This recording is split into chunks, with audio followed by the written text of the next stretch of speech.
Today we are going to be breaking down 13 common myths about witchcraft. You see, witches love the number 13. It is considered unlucky by many, which is why there is a stigma around Friday the 13th and why there is usually no floor 13 in many tall buildings. It is why, in certain traditions, there are 13 witches in a coven. We will be taking a look at everything from whether or not you have to be born a witch to what tools you need to start. Spoiler alert, it's not many. As well as whether or not witches worship the devil. The answers might just surprise you, so stick around and see how many catch you off guard. In this video, we are going to be busting some myths that are commonly held about witchcraft, what witchcraft is and isn't, and whether we all have warts or witches' marks and big pointy hats, and whether just anyone can be a witch. If you are curious about any of this, this video is for you. Let's get into it. This one is pretty easy to bust. The devil, also known as Satan, Lucifer, Beelzebub, the fallen angel, and so many more. It's a Christian construct, specifically a creation of the Catholic Church. Sure, there are Satanists who work with Satan, and they also do amazing work in the community. Seriously, look it up. Generally speaking, however, witches do not worship any devil or devil-like deity. Magic is as real as you make it. My approach to magic is that magic or spell work is about manipulating energies, and that, my friend, is very real and tangible. Remember, energy can neither be created nor destroyed. Thanks Sir Isaac Newton for that one. But it can be manipulated and worked with. In short, that is what we witches are doing. So as much as science is real, so is magic. Let's start with a very simple energetic exercise. Take your hands and place them apart but facing each other like this. Start forming an imaginary ball with your hands. Shape it. Make it bigger or smaller in size until it just feels right. When you can feel the energy ball sizzling between your hands, try throwing it back and forth between your hands. What does that feel like? Is it hot? Is it cold? What color is it? Does it have irregularities to its shape? If you have a friend or a partner you can do this with, call them over and practice passing your energy ball back and forth. Notice what happens when the ball moves between the two of you. You can always store the energy ball until you are ready to do some more detailed energy work with it. More on this in a little bit. There, you have just done some very simple energy work. Ah, trad witches. Sure, they exist. They definitely think they are better and more valid than you. Hear me when I say this, though. You do not have to be born into a family tree of witches over centuries in order for your practice to be valid or powerful. We will get into initiations in solitary witchcraft a little later in this video. A lot of people think that they have to be able to talk to the dead or be able to read tarot intuitively in order to become a real witch. And, more harmfully, they think that you have to be born with those powers. Here's the deal. You can develop and train these so-called powers just as you learn or master a new skill set for your job. For real.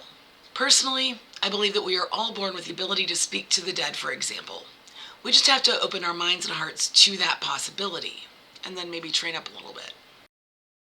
This one kind of depends on your perspective. On the one hand, there are plenty of what we call love and light witches out there who simply do not believe in or work with negative energies. But negative energy exists. Again, energy cannot be created or destroyed, and it is not inherently evil. Again, the concept of evil is a more Christian construct, almost like it is part of Christianity's marketing plan. And then there are the more practical witches who acknowledge that there is plenty of negativity in the world and still work with it as is. Personally, I like to seek out a balance. If there is excessive negativity in the world, as it really seems to be right now, especially living in the US, I like to balance it out with some positive stuff. Just like finding the silver lining in a negative situation, frequently there is a dark side to toxic positivity. And there are definitely evil entities in the world. I always tell my family, do not bring into this house that which you cannot control yourself. I am not here to clean up your dirty work or banish whatever you have unintentionally summoned. That being said, I have never been physically harmed by a negative entity, whereas I have been significantly harmed by humans. There is plenty of science to back up what crystals are capable of. Sure, they are pretty, and they are frequently seen as excessively woo-woo. A lot of crystal healing gets into a lot of pseudoscience, which we are not all about over here on this channel.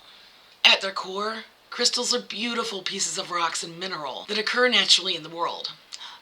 Along the way, someone polished some up and decided that they represent this or that, frequently in accordance with their natural color, but not always. Some people took this way too far in my personal opinion.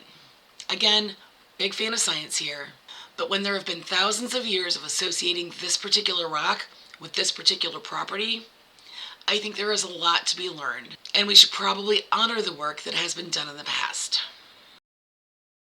Cool story, bro? There are plenty of Christian and even Catholic witches. In fact, there are a lot of parallels between witchcraft and Christianity.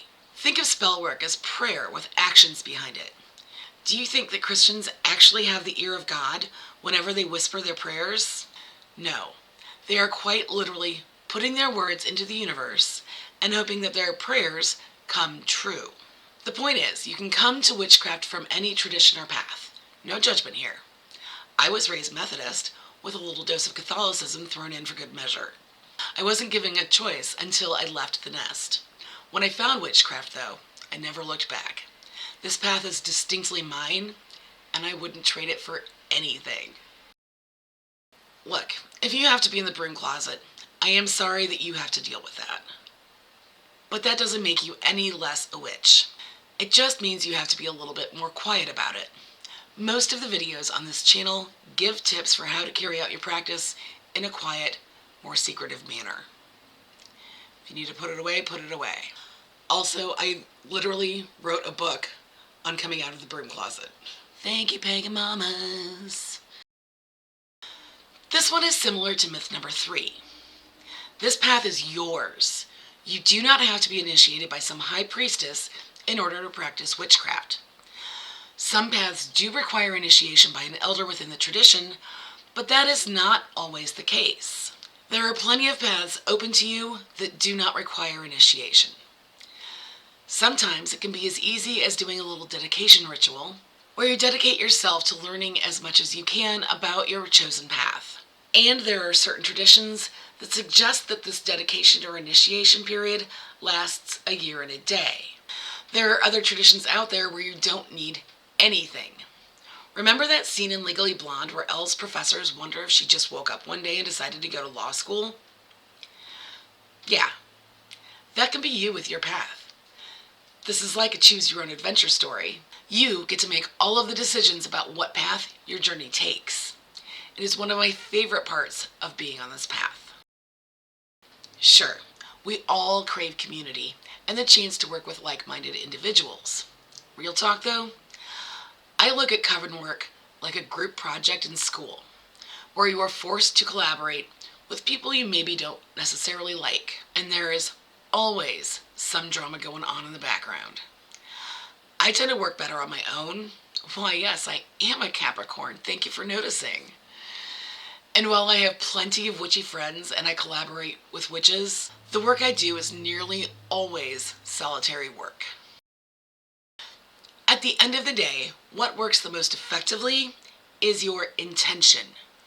Remember that energy ball we started working with back in myth number 2? You form that ball with just your hands. The energy already existed. Remember, energy cannot be created nor destroyed. You just shaped it and made it your own. Now, take that energy ball back out, play with it a little bit more, and smooth it out if it has developed any craggy edges or spots. While you were smoothing it, add some intention to it, something you want to bring about. Can you still see the ball? Has it changed in any way? Does it feel positively electric when you pass it between your hands? Where does it live when you are not playing with it? The point is, you don't need that fancy crystal ball or that beautiful pointy hat. You don't need an entire library of grimoires, or every crystal at the metaphysical store, or 5 different tarot and oracle decks. You don't need anything but your determination, some intention, and your thoughts. So let's break this down. All Wiccans are witches, yes, but not all witches are Wiccan. Wicca is a religion that was founded in the 20th century. It focuses on a goddess and a god, and the relationship between the two of them. Witchcraft encompasses Wicca, but it is not the only aspect to the craft. Wicca is a subset of witchcraft. All Wiccans are witches, yes, but not all witches are Wiccan. Wicca is a subset of witchcraft. And honestly, it's a little too close to Christianity and formal religious structure for me personally. But I'm not going to get too pressed about it. If it resonates with you, then that is all that matters. Now, I have found that in the 30 plus years that I've been on this path, a lot of people find Wicca to be more comfortable than referring to yourself as a witch. If they ask, I usually tell them that my practice is not Wiccan, but it is Wicca adjacent, if that will help them better understand. There is still plenty of stigma attached to the word witch, but that is a topic for another day. Carrying on from myth number 12, there are many different paths of witchcraft, and there is not one that is more powerful or more right than any of the others. In fact, you can be multiple styles of witch all at the same time. For example, I identify as an atheist kitchen witch who is also obsessed with the moon, herbalism, and a hedge witch. Yes, I see dead people. Moreover, I talk to dead people frequently. There are many types of witch. Neo-pagan witch. I'm pretty close to this one, as I center the Sabbats in my practice. Norse witch, or heathen. Wiccan, see myth number 12. Gardnerian witches. Alexandrian witches. Christian witches. Jewish witches, or as I've heard them referred to before, Jewitches. Chaos witches. Secular or atheist witches. Also me. Those who don't believe in any deities or don't align with a particular deity.